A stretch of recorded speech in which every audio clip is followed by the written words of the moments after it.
Ladies and gentlemen, thank you for joining me today on FairDinkumRadio.com. Our Australian story today is about a gentleman named Don Mackay. Don Mackay passed away in May 2007. His story is outlined in a book entitled Without Due Care, an Australian hospital tragedy. The book was authored and written by Don's wife, Therese Mackay, and Therese has agreed to join us to share both Don's story and hers with us. Therese, welcome along. Oh, thank you, William.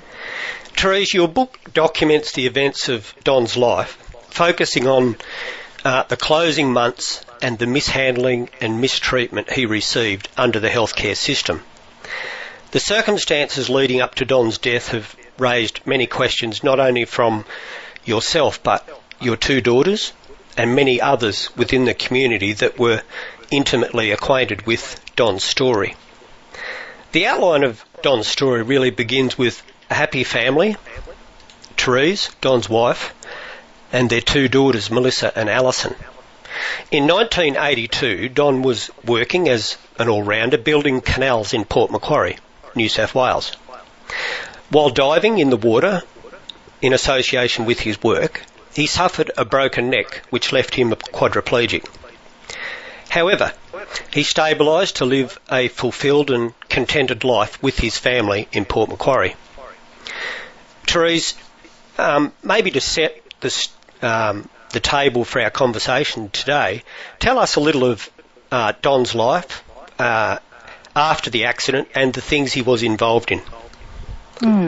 Thank you. Don was involved in everything. I've got to be honest, he was a very interested person. Before his accident and after. He had 7 months in the Royal Shore Spinal Unit. Home to a different home because our home had steps. It took us about 3 years to settle, I suppose. It was a pretty rocky period. He got a fair but reasonable settlement, and we bought our own business out of that in 1985. Then he realised that there was no wheelchair access around town for him to go to the banks and do his business. So he offered to pay the council half the price of putting in the wheelchair access around town, which they surprised us by taking, actually. He had the RSPCA hotline for quite some years because he believed in what they were doing. He also, along with me, but he was the main mover and shaker, he fought against fluoridation from 1989 till 2006, 2007 basically. I found a letter written by him in early 2007 before he went to hospital. So he was intimately involved in that. He was the secretary of the Hospital Action Group that fought against privatisation here in Port Macquarie. Between 1992 and 2004, he was the secretary for the best part of that. And Don had an attitude where he believed ardently in individual freedom and social justice. So anything to do with that sort of issues he got involved in. He was really good at getting people motivated for the groups we belonged to, and I don't know how many rallies and meetings and pamphleting and letter folding came via his phone and his computer. He had good media contacts, and that phone of his caused a lot of trouble in the local area for a lot of the bureaucrats and politicians who deserved it. He was an excellent father. He was very firm with the girls. He was interested in their homework and taught them a lot of things I didn't have time to do, but he was also very funny. And if it's okay, I'd just like to read. The girls wrote two very short quotes about him at their funeral, and I think people need to know about these because he was quite a funny person. Sure. So if that's okay. Melissa wrote, "Whenever I think of him, it always makes me smile, and a million memories come rushing to me, each one making me happier. Dad had a wonderful sense of fun and a wicked, wicked sense of humour, which left a lot of people not quite sure. Was he laughing at them? And that made it funnier for us girls." Alison said, "We had such a fun and rich childhood. There was always much laughter in the house, lots of cuddles, interesting games of Monopoly. We all cheat like crazy and play Mackay's rules. Jobs if we admitted boredom, and there was a right way to do jobs and a short time in which to begin them." That's important because that was the real person. Fantastic. Yeah. From what I have gleaned from reading in the book there and from what you're telling us now, he was a very community-minded man, and not only did he love his family and was had a completely fulfilled life in his family, but he was always trying to help the community around him by advocating for others, not just himself. Well, that's the quirky thing, I suppose. Tragic really is that he would often sit at the table, and people who had been injured by medical accidents in Port Macquarie would sit at the table, and he'd actually talk them through so they could go to the Healthcare Complaints Commission. And he did a lot of that sort of thing. Like, he had the time to do it, I suppose, but he also had the know-how. And for somebody like Don, and myself included, to get into the situation we're in, it beggars belief, basically. Now, for approximately 24 years, Don lived a contented, fulfilled life until in December 2006, he began to experience conditions that were not normal, if I could use that phrase. Yeah. And like any of us, you would go to your GP or healthcare professional and ask the question, what is going on? He was experiencing some respiratory complaints, breathlessness, etc. What was and I mean, this is where the real story begins. What was the original diagnosis from your original visit to the doctor? Well, I was actually with Don. I was in the waiting room. I never went in with him because he was very independent, but I just waited out in the waiting room on the surgery. It was in January 2007 when he first spoke to his doctor about breathing. Now, it was a visible thing. You could actually see his shoulders going up and down. So it wasn't... The doctor sort of fixated on the fact that it must have been sleep apnea. And I mean, I slept next to him, and I'm a light sleeper, and I know for sure it wasn't sleep apnea. The doctor didn't even use a stethoscope and check his lungs. So we came away from there with a referral to a pulmonary specialist in Port Macquarie. And that pulmonary specialist wouldn't make an appointment. We waited a month for this appointment we were supposed to be able to get, and then finally, for some reason unknown to us, he decided he wouldn't see Don. So in that month, Don got weaker, and he was having trouble breathing. He would get up in the morning to have breakfast, and I'd find him asleep in the wheelchair because he was a lack of oxygen. And we were just at home trying to struggle through with that with no help, no medical help whatsoever.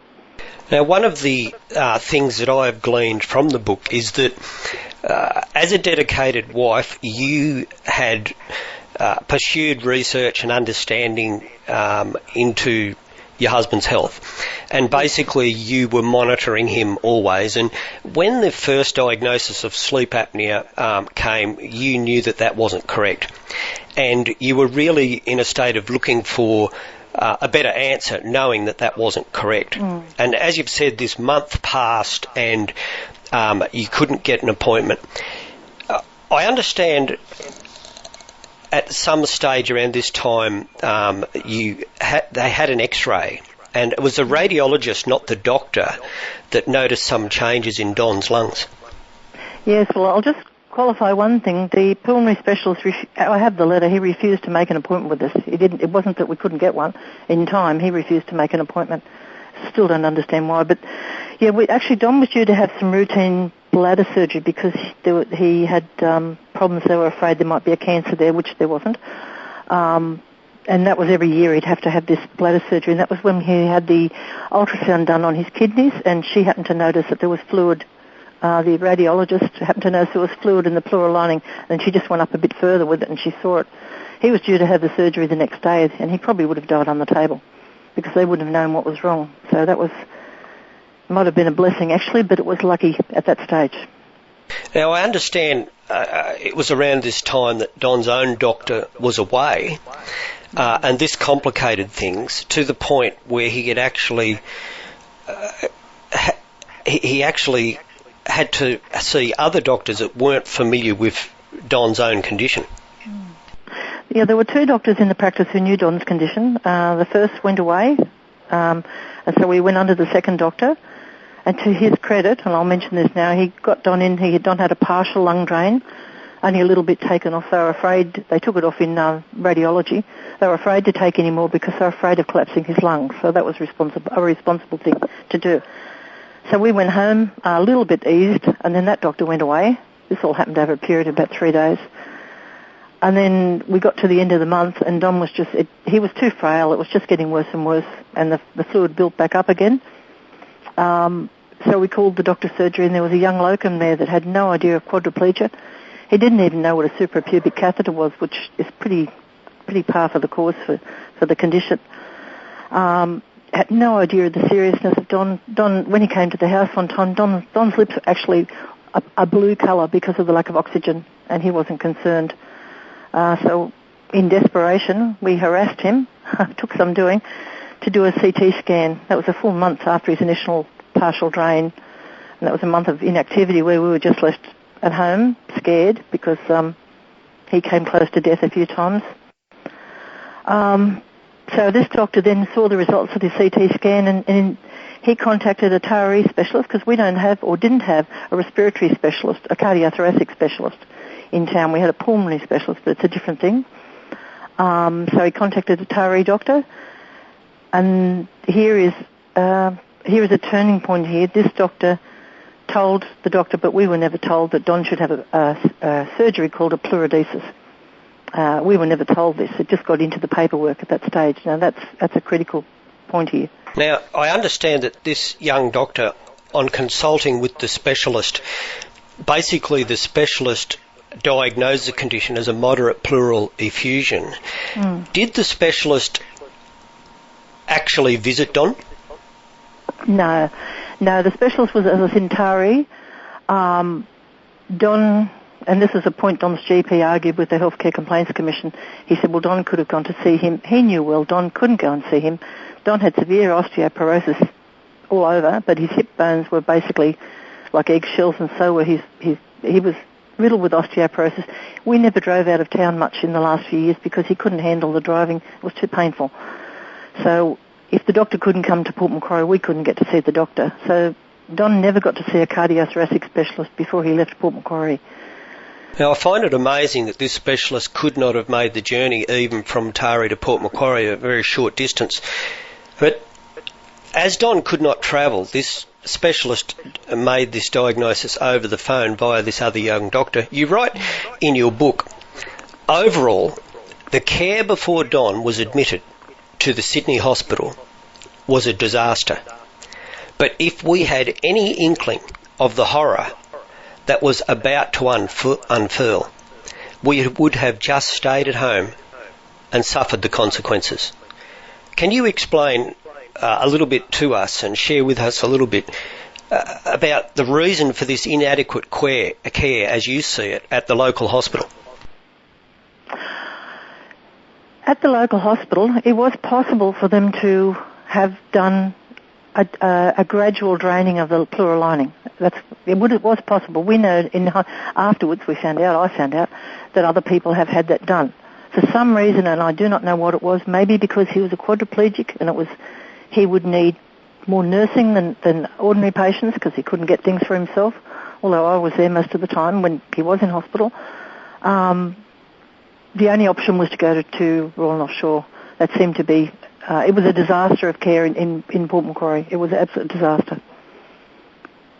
Now, the whole time, this is over a period of months, Don's condition has been deteriorating, and there was obviously a critical turning point around this time because of delay in diagnosis, unable to get appointments, indeed misdiagnosis, general slackness. This time that was lost was critical. However, Don was airlifted to Sydney, and you drove down the next day. Now, obviously, as a wife, you were full of apprehension that things had come to this point. The love of your life had been put in a plane. You wanted to go at the same time. He said, no, look, I want you to wait till the morning. It will be safer. You left in the morning, travelled to Sydney. Tell us what you were confronted with when you arrived at the hospital in Sydney. Oh, well, I mean, when I first arrived at the hospital in Sydney, it looked pretty good, actually, because he was sitting up in bed, wide-eyed and bushy-tailed, basically. He'd had the surgery. I was shocked at that, but he looked so well. I've never seen him have such good recovery from an anaesthetic. And he told me, he'd be ready, we'd be home, because our daughter was to be married on the 19th of May, actually. And all he really wanted to was to get home for that wedding and be well. That was the big thing, because he knew his health was. We knew that he didn't have many years left, and he knew he'd maybe get to her wedding, but he probably wouldn't get to Alison's wedding, and wouldn't see his grandkids. So this was a really important thing for him. And he was, like I said, he was sitting up in bed, and the first thing that he and I will swear to this because I was there and I knew about a pleurodesis was Friday the 13th of all things. The admitting specialist and head surgeon who did the lung drain and all the other surgery that Don had came into the ward and he said, he actually explained, and I'll read, we put a slurry, this is what a pleurodesis is, by the way, we put a slurry of talcum powder into the pleural lining and there will be no more fluid build-up. That was it, that was the explanation. We were, that was the whole explanation of a pleurodesis. Now, were you aware that the operation would have been performed that quickly? Oh, no. No way in the world. He'd have other times he'd gone down there, he had to have a colostomy one year.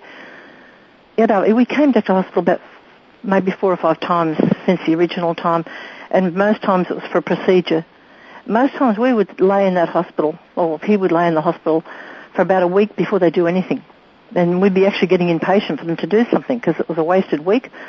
I was absolutely astounded. But at that time, because I thought, he'd had this pleurodesis and he was well and he would be out of bed the next day, we were going to go home about 2 days later. That's how well we thought things had been done.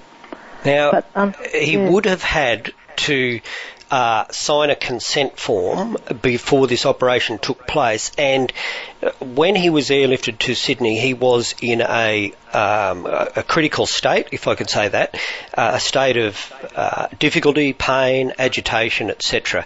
Would he have been able to, without you there, comprehend what he was signing with that consent form? Well, there's an issue with that, actually. Now, he went down via wingways, and this is a big issue the Healthcare Complaints Commission has tried to argue. He went down with wingways. It's not an emergency air ambulance, it's a routine air ambulance. It's what they do for routine cases. And I met the nurse on there, unfortunately, Kathy Shepherd from Moorhope. She's since died. I met her later. She told me what happened that night, what time she got to the hospital. She left there about 10 o'clock. He hadn't seen the doctor at that stage. He had to be put into bed, undressed, given tablets, blood pressure taken, and then the doctor would have come, and that's what happened. We know that. Okay, Don would have had about 10 minutes to have this surgery explained to him. It's complicated surgery.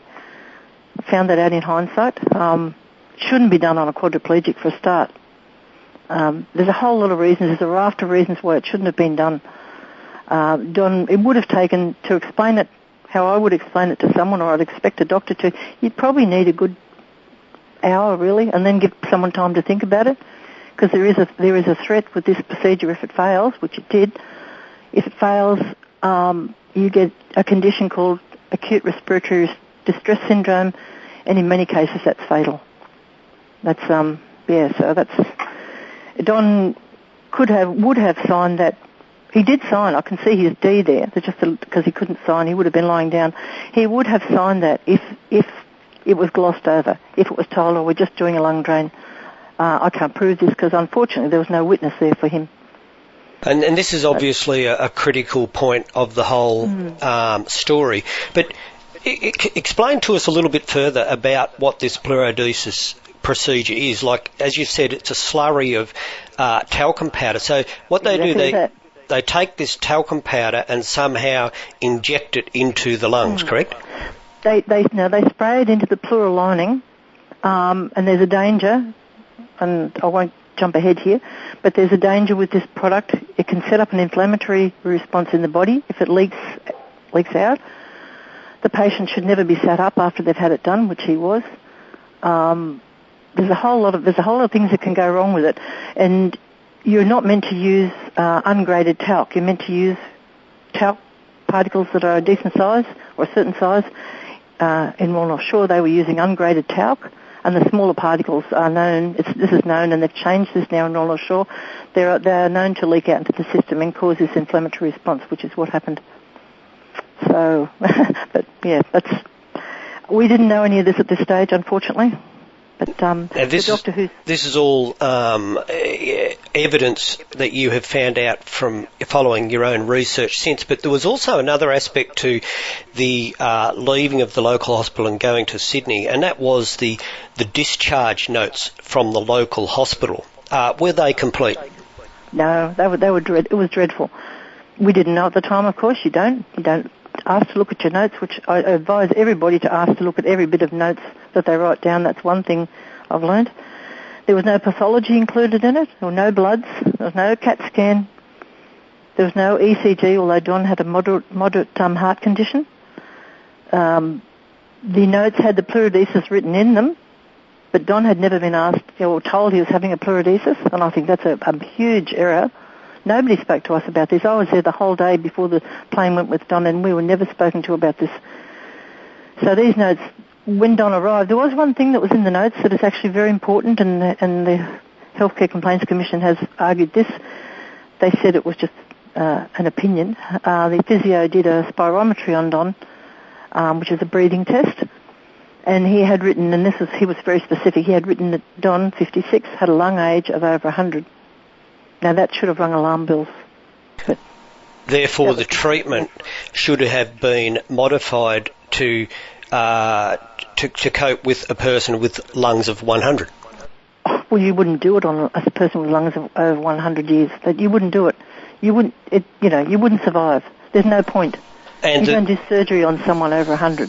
And the procedures, which we'll get into shortly afterwards, obviously went further. But because these discharge notes weren't complete, that basically laid a really bad foundation of when he got there. He was there in a state of stress, and obviously was not explained that this operation could be fatal, among other things.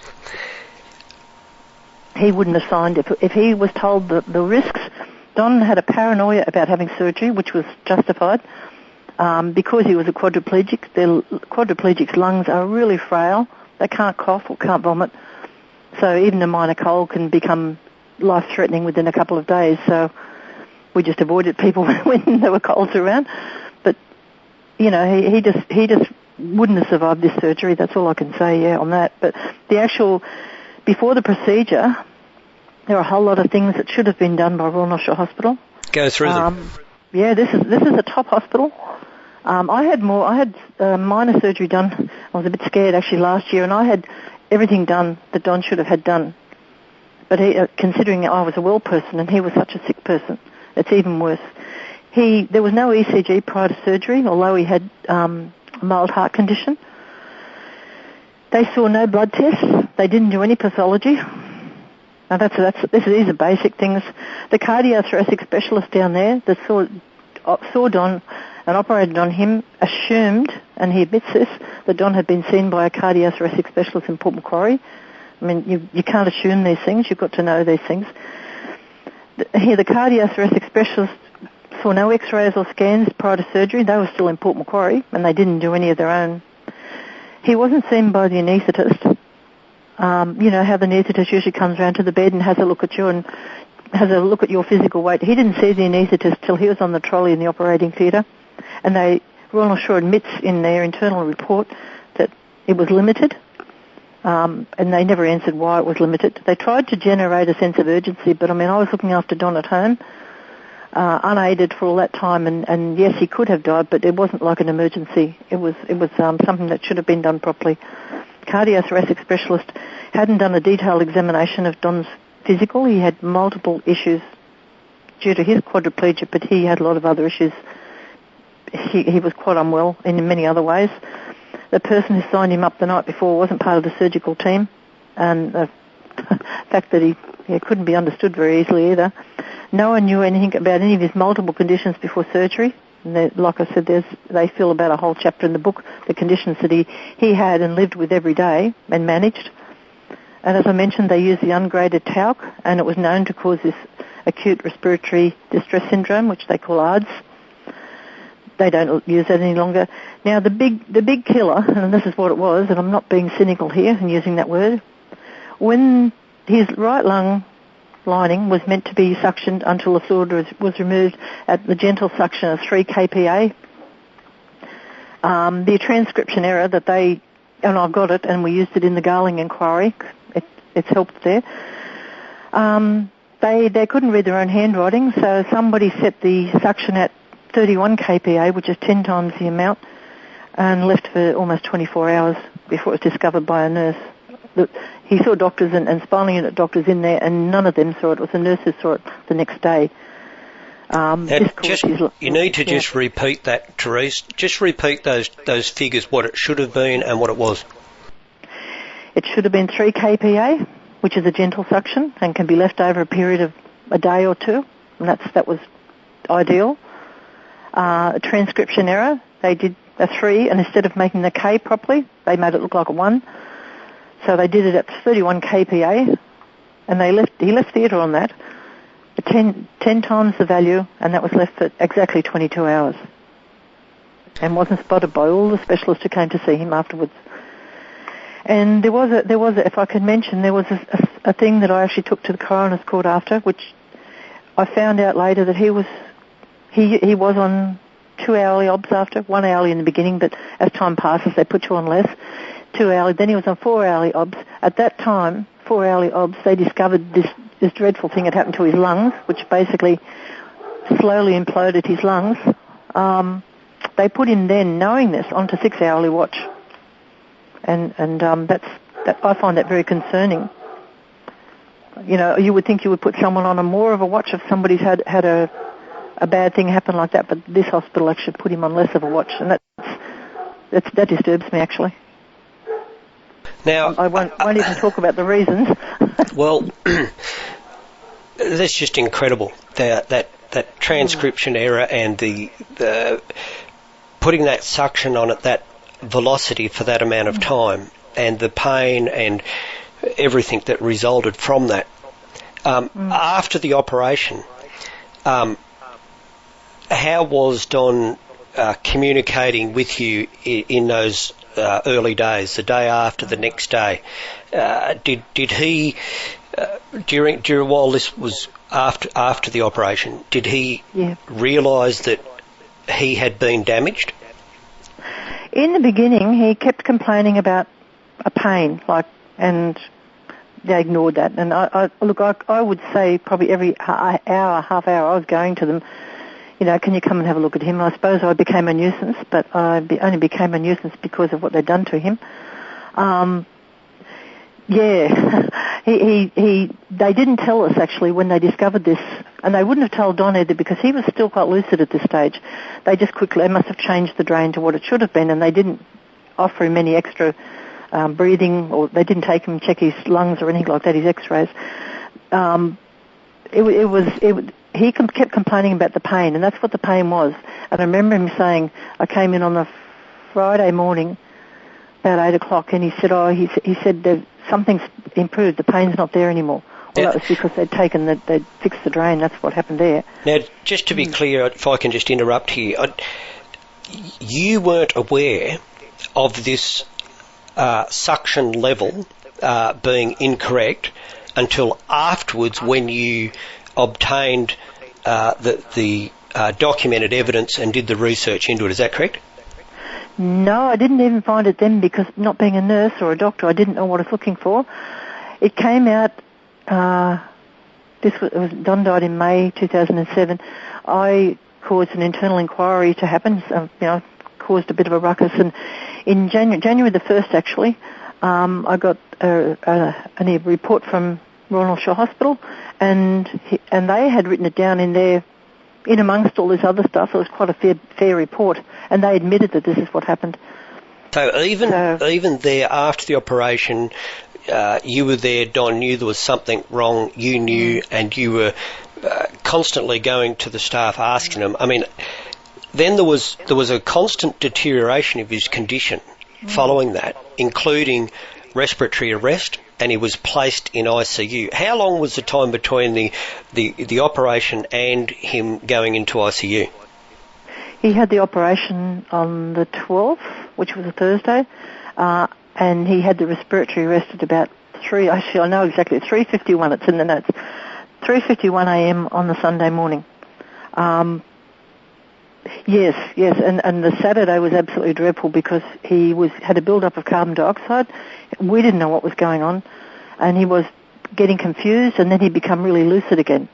As I mentioned, about them setting him up, the cardiothoracic were ignorant. Quadriplegics, if you and I get a cold, we sit up. If we get phlegm or something, we sit up. It makes it better. For quadriplegics, it's the exact opposite.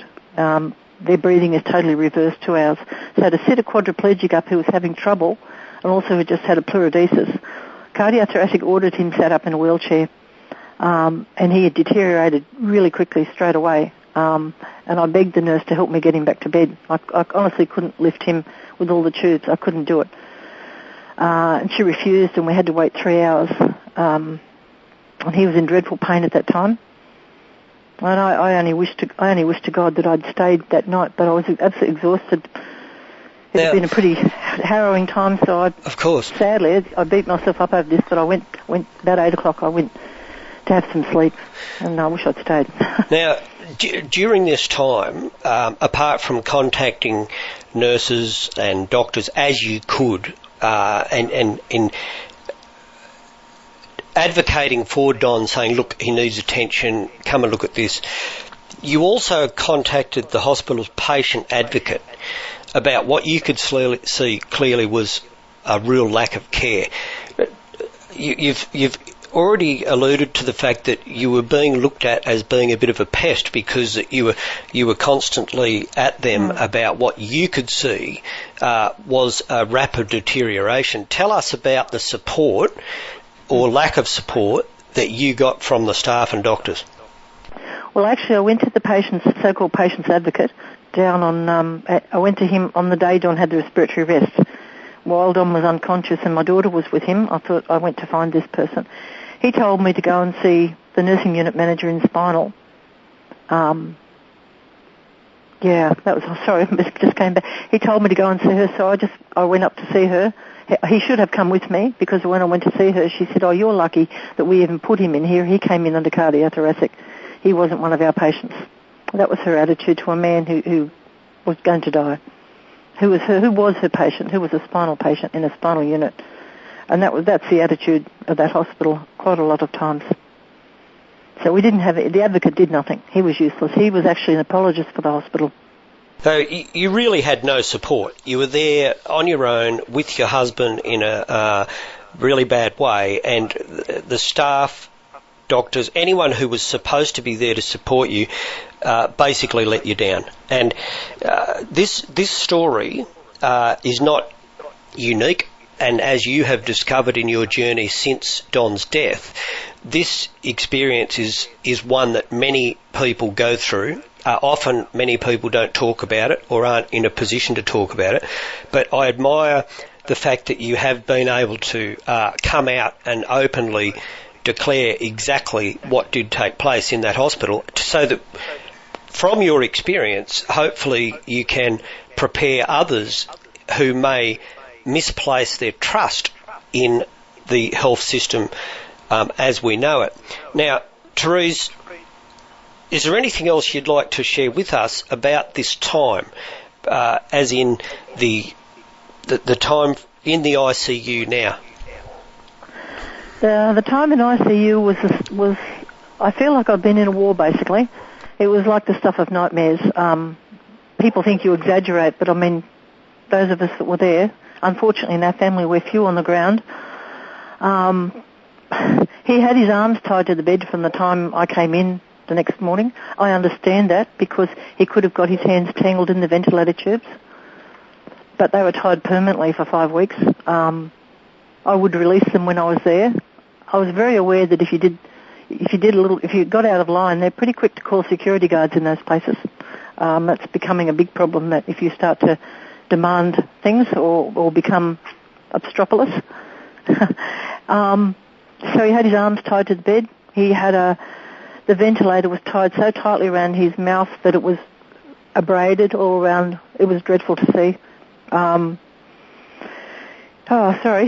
That's okay, because I remember reading in your book where you had said that Don had again bitten through the ventilator tube in his mouth, trying to end his living hell. Help me, he said. Don, they were the last times that we heard his real voice, without tubes and stuff like that, because he bit through the pilot tube and on the outrush of air. And my daughter, poor Melissa, not a nice thing to see your father go through. Don knew his lungs were finished. Like, quadriplegic's lungs were not going to survive that. He said to me once before he went to hospital, he said, if ever I'm on a ventilator and unconscious, I want you to make the decision for me. Well, he wasn't unconscious, so it was his decision. He couldn't talk. There were no communicating devices in this modern hospital. So he bit through the tube. His idea was, I want it over. And that's when he said, help me. We knew what he meant. He meant, help me to die. He should have been at that stage asked what he wanted and the equipment removed. That's not euthanasia. That's basically a natural death. Yes. And given help so that you don't get into respiratory distress. Over the next 5 weeks, they de-intubated him. That's taking the respirator out to see if he could breathe on his own, which he couldn't. But what they did, they actually let him go for so long that he actually came that close to having respiratory arrest. It's the most shocking thing to watch someone go through. He got up to 50 breaths per minute, and you never want to see somebody do that. It's horrible to look at. And when we were really apprehensive one time, the nurse said, "Oh, he's trying to talk. That's why he's making all those," because he was pulling faces. He was trying to get air into his lungs. He was under a medical research thing, which I might talk about later. But through that medical research that they were doing, they had an arterial line into him, and he got MRSA, which is golden staph, in there. We weren't told that at the time.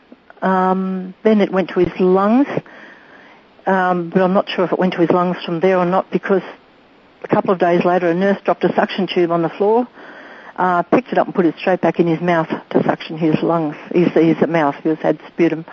About 4 or 5 days after that, he had MRSA in his lungs and what they call the drowning pneumonia, which is called Klebsiella pneumonia. They're all hospital infections. This was hidden from us. He was moved to what we called the pod room. It's these horrible, horrible little rooms they put people in, almost like a jail cell, basically. No natural light in this one. And he basically, from then on, he was in that room, tied to the bed, drowning in his own lungs, full of MRSA everywhere. His whole body became septic. He was grossly full of fluid. I might use the technical term, but it was so much full of fluid. All the time this was happening, they were taking at times 12 lots of blood from his body a day. This was to do with the research, and some of it was to check the blood as you'd normally do in intensive care. And I've made a list of their bloods, and to replace that, and he would have been suffering terribly from that. My a nurse told me he would have had heart pain. He would have been extremely exhausted from the lack of oxygen because there wasn't enough blood going around. They would give him blood transfusions. He had 10 to 12 bags of blood put into him, and yet he wasn't bleeding externally, except for what they were taking from him. There's more. It just goes on and on. It was five absolutely horrible, horrible weeks for him, and sometimes he was very lucid, and sometimes he was not lucid, but they played around with his medication, and I found this out. He was on opiates at home, 5-septone, methadone, that is, for the pain that enabled him to get out of bed and sit up because the pain was so bad, and that was controlled at home. In there, when they decided, maybe that's causing a little bit of fluid in his system, they just took him straight off. So he was doing what heroin addicts do when you take them off their drugs. And then they put him back on something else. Now, if I can... So it just goes on. I'll let you go there. Yeah. If I can try and put myself in your shoes for a moment during this time, you must have felt totally helpless, sick, because of your helplessness in not being able to assist, to comfort your husband in some way, and yet you could see that the treatment, the procedure and the whole system was actually extending Don's agony. As you've said, he would have been happy to have everything disconnected and just go to sleep. But instead of that, there was an extension of life, which was an extension really of agony and really a time of torture. Now, I imagine that as his wife, you must have felt, so hopeless through this whole. And as I've gleaned out of your book, this was the experience that you went through. Now, prior to Don being allowed to go home to die, was there anything else in the story you'd like to fill us in with just prior to him being airlifted home? A couple of days before he was allowed to go home and die, finally, they had a discussion where Don was not part of, and I refused to acknowledge them, I'm afraid. And they finally said, he's going to die. There's nothing more we can do for him. And I said, well, you go and talk to him. He was quite lucid. When he was lucid, he was very lucid. And there's a lot more. I need someone who could actually look through the medical notes and actually tell me what these drugs were doing, because I have tried to pay for things to be done, but you come to the end of it at times. When the doctor finally went to see Don, she records in her notes, and I think this is a classic, the doctor's notes record that when she explained this reality to him, in quotes, he looked at me as if to say, it took you that long to notice. And he expressed excitement about being able to go home to die.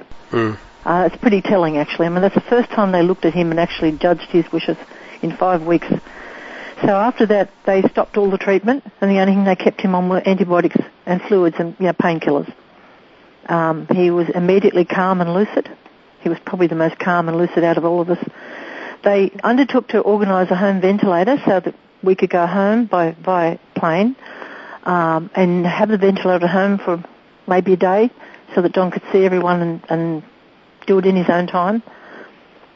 Then they told us that they couldn't find another ventilator in the whole of New South Wales, that they're only the size of a printer. They're not a big deal.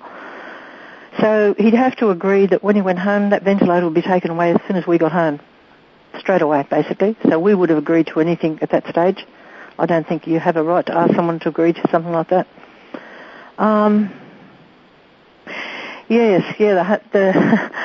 We were told how lucky we were to be actually going home, but I think we thought we were lucky just to get out of that hospital, even if it was to go home to die, really.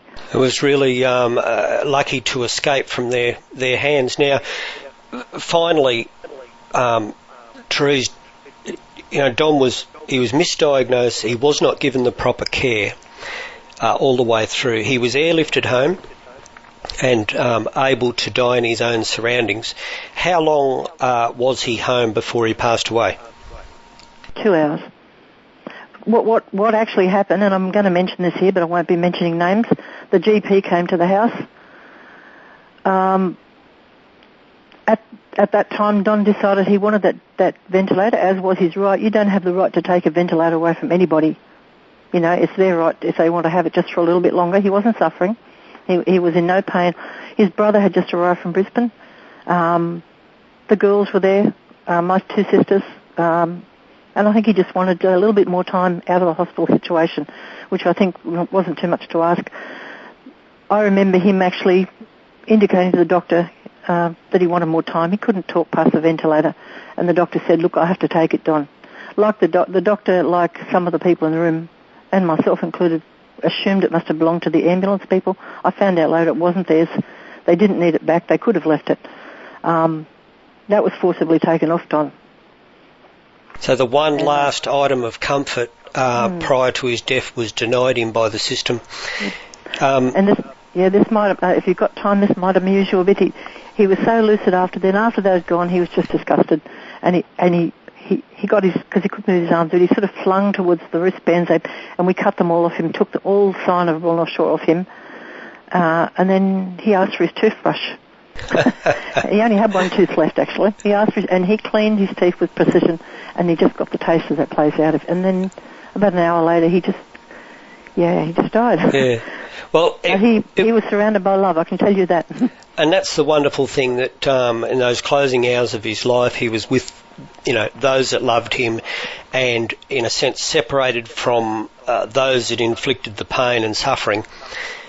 Now, since Don's death, Therese, you have been a vigilant advocate for justice in this matter, and you have followed up through many official channels. Tell us a little of your follow-up work with the Healthcare Complaints Commission and others that you have approached to advocate justice on Don's behalf? Well, and this is something I advise people to do if ever they've got a concern. As soon as the last visitor left after the funeral, I started to work on getting those notes, and you do it quietly, and you get everything you can get. You should be allowed to have everything, so you just go for it straight away. I took part in the government inquiry in the Royal North Shore Hospital. That was the time after the lady lost the baby, had a miscarriage in the toilet. They instigated an inquiry into the hospital because it was so filthy and had so many things going wrong with it. So I took part in that, and that was a whitewash. Participated in an internal inquiry by the same hospital, and there were some outcomes to that I might mention later. There were some outcomes. They admitted quite a fair few things. I went to the Healthcare Complaints Commission, who have been absolutely woeful. And there's actually going to be a story on Channel 9 about this pretty soon. There's a lady called Tracy Vo who's doing a story on the Healthcare Complaints Commission and how they've let people down, so Don's story will be included in that. They basically said that their attitude was his treatment was all acceptable, and that because he was a quadriplegic, he wouldn't have felt the pain of having his lungs drained at 10 times the amount. And that's actually from one of their doctors. So I thought that was a little bit... I went to the New South Wales Coroner's Court twice to hold an inquest. Professor Duflu did actually add the treatment as a cause of death, but they took no action. I had some pretty nasty things happen out when I got the internal documents from those people, what their view of me was. Apparently I was asking too many questions. I went to the Ombudsman. I took part in the Garling inquiry. It was an inquiry that went right around New South Wales into most of the major hospitals, and they used actually Don's, the 3 kPa, 31 kPa transcription error as one of the evidences of why they should go to computer entries rather than handwritten, which is now happening in New South Wales hospitals. I think I wrote a filing cabinet full of letters to the editor, which and advertisements in the paper. I launched a petition out in front of Parliament House with my sister and my daughter and friend, and we got 2,000 petition names in Port Macquarie out the front of the Commonwealth Bank. Andrew Stone launched that in Parliament, but Parliament wouldn't allow it on technicality, so nothing happened there. I'm just trying to think what else. And I wrote the book, and the book was what I did out of hopelessness because none of the other worked. Nothing I started worked. The system is just there to wear you down. Now, towards the end of your book, you write this. So, I have now exhausted every single investigative avenue within New South Wales. I've jumped through all their hoops and found, after 2 hard, sad and lonely years of struggle, that the system is designed solely to deplete your energy and not to achieve justice and change. Therefore, that system must be changed. There is no reason why medically caused deaths should be treated any differentially to any other unnatural death in Australia. Yet I was informed by the Coroner's Office that even if they did agree to hold an inquest, the findings would go straight back to the Health Care Complaints Commission. Back to the very same people whose medical expert declared that my husband would not have suffered any pain when his lungs were suctioned at 10 times the correct rate for 22 hours. So what you point out here at the end of your book is that the system is designed to protect itself and not to claim responsibility for any shortcomings that it enacts on other people. That's exactly right. There is no accountability in New South Wales. I'm not sure of the situation in other states. In New South Wales, you can get to the Coroner's Court, and then they have to direct you back to the Healthcare Complaints Commission. Now, the Healthcare Complaints Commission has a lot of things on their shoulder right now. I mean, they were responsible for allowing he's not a doctor now, Graham Reeves, to continue practicing for years and years and years when people were crying out what was happening, and there's many other things they've done like that. They are just not accountable. And a death like Don's, it's the tip of the iceberg. It's honestly, I know since then there probably are people who have gone through the same, and I don't know how it could be worse, but maybe worse. I was in touch with Vanessa Anderson's father, the young girl that was killed by Royal North Shore Hospital, and he had a similar experience. I think he wrote 20-something letters to the Healthcare Complaints Commission before they do anything. So, it's everywhere. There are in New South Wales, in Australia, in 1995, Carmen Lawrence, I think it was, for some reason was talking about it. The figures were 18,000 people killed every single year by medical error. That's 1995. They actually estimate now to be between 30 and 40,000 people, and I have no idea how many people would be injured. Now, none of this is being accounted for. These are not people who would have died because they've gone to hospital for an illness and then complications have set in, and these are people who have actually been killed by the treatment or the medication, and it's been covered up. And I think it is absolute disgrace. Now, I want to ask you a question which is difficult, but after all you've been through and the advocacy work you've been involved in, do you think that the lack of proper treatment and care, is it endemic in the system regardless of who you are, or do you think the fact that Don was a quadriplegic had some influence on the treatment and the care he received? There are things that go wrong with, like, healthy people who go into hospital. The attitude, it was almost as if your use-by date had come and gone. And I can't point to any specifics, just the whole treatment. He wasn't listened to. They made no effort to communicate with him. He basically, I'll be graphic here, if you'd taken a dog to the vets and the vet had treated the dog like Don was treated, that vet would probably not be practicing now, or if not in jail. What they do to human beings, I think in Don's case, and I think in many other cases of disabled or elderly people, I think the treatment is a lot worse, and I think they're seen as expendable, and in some cases I know they are actually researched upon. That's exactly what I thought, and as I covered last week in a podcast on bioethics, the tendency and the direction for the future has already been stated, that the level of care will be considered according to the person's productivity to society. And I'm not saying that that's where we're at, especially at the time Don died, but this is what has been voiced by scientists, by academics regarding healthcare into the future.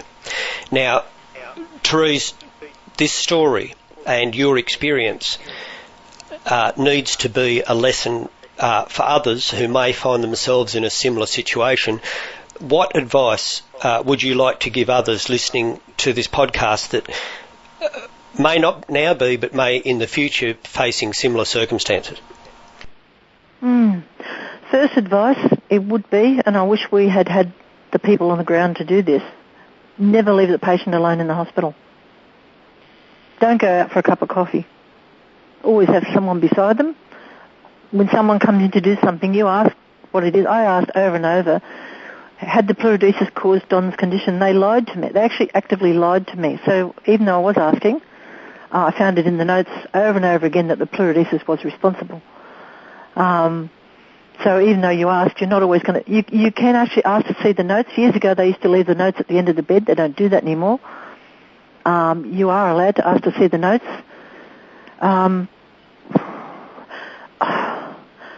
Basically having someone there all the time.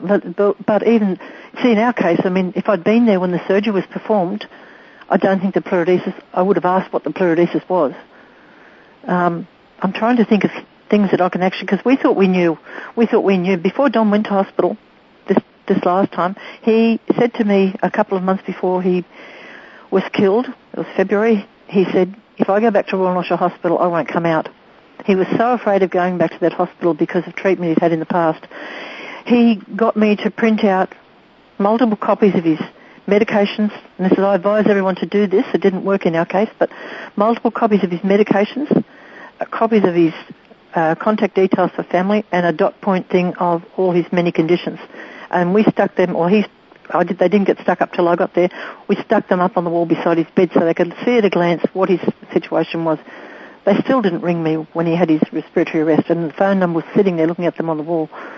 I really don't know what else. We do need someone who actually goes for the people. There is a group in Sydney called the Medical Error Action Group, and I should have had it there. It's just MEAG. If you type that in, they actually help people afterwards, but they have a kit that you can get, which will get you through. But beforehand, that's when you need to stop the damage done. Doctors and nurses, and I know they work hard, and I know they have long hours, and there are some, and I give these people, in the dedication of my book, the good doctors and nurses have my highest praise. But as my daughter said, it's hard not to be angry with the good ones who cover up for the others. And so I really don't know. Other than that, I really don't know what else you can do. I wish I did. Just towards the end of your book, you write here that, how do I feel now as I come near the end of this? I feel empty and hollow, but I feel a righteous anger. This book is my final attempt to expose what was done to my husband and make those responsible answerable. Now, Therese, I understand that you have some books that you may have available for some of our listeners. Just go through that with us. Yeah, the book Without Due Care, it's more important to me that it gets out than I get paid for it properly. For people who would like a copy and can't afford it, I'm quite happy to send a copy to people, just for the postage, which would be $6, if that's okay. For those who know they can afford it, it's an honour system. It's $27.99. Make it $30, and that'll cover the postage. It's available online at Without Due Care, www.withoutduecare.com. Or if you're not online, it's available PO Box 248, Port Macquarie 244, and that's under my name, Therese Mackay. And I'm more than happy if you want a copy for your local library. I can actually whack an extra one in, just because it's more important that this gets around. There's a lot in the book that of course, as Leon and I know, there's a lot you can't cover in a book, in a talk like this, but there's maybe things that could help other people. And maybe if it makes you angry enough to do something, well, that's a good thing too. There's nothing wrong with, as I said, righteous anger. There's nothing wrong with that.